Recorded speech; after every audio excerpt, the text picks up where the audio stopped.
आपण नारळी भात करूया. नारळ आहे ना खोवलेला. थोडे काजू भाजून घेते तुपावर. तयारी पण आहे. त्याला ना आंबे मोहर तांदूळ लागतात किंवा मग बासमती पण चालतात.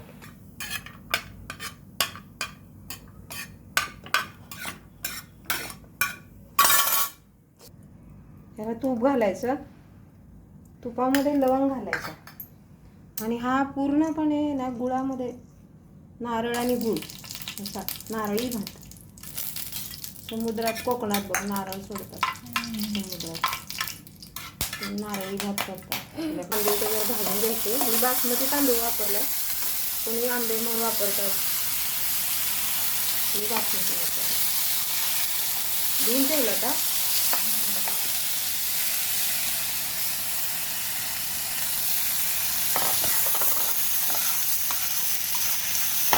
प्रसादला आवडतं भात हा. रेणूला पोळी आवडते खोबऱ्याची. तुला दोन्ही पण आवडतं. त्याला लवंगांचा वास येतो छान. आता हा शिजवून घ्यायचा आहे भात आधी आपण पूर्ण. आणि थोडा शिजत आला की नाही, कमी शिजला जरा शिजायचा राहिला ना की मग बाकीचं तुला सांगता येईल काय करायचं.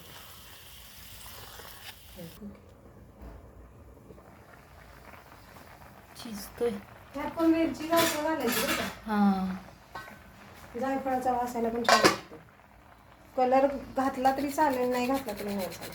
कारण गुळाचा ह्याने कलर नॅचरल कलर येतो. मी असं अंदाजे खिसते जायफळ. थोडंसं घातलं तरी भाताला चव चांगली.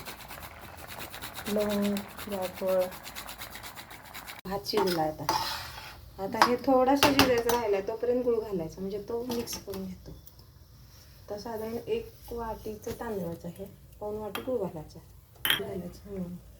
मनुके, काजू, जायफळ घातले, वेलची घालायची नंतर. आता हा गुळाचा नॅचरल कलर येईल बघ ह्याला. अजून यात खोबरं घालायचं आहे. खोबरं घालणार आता आपण ह्यात. ओलं खोबरं.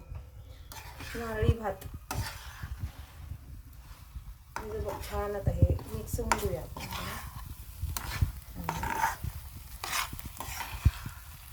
झाकून ठेवायचं, मुरतो चांगला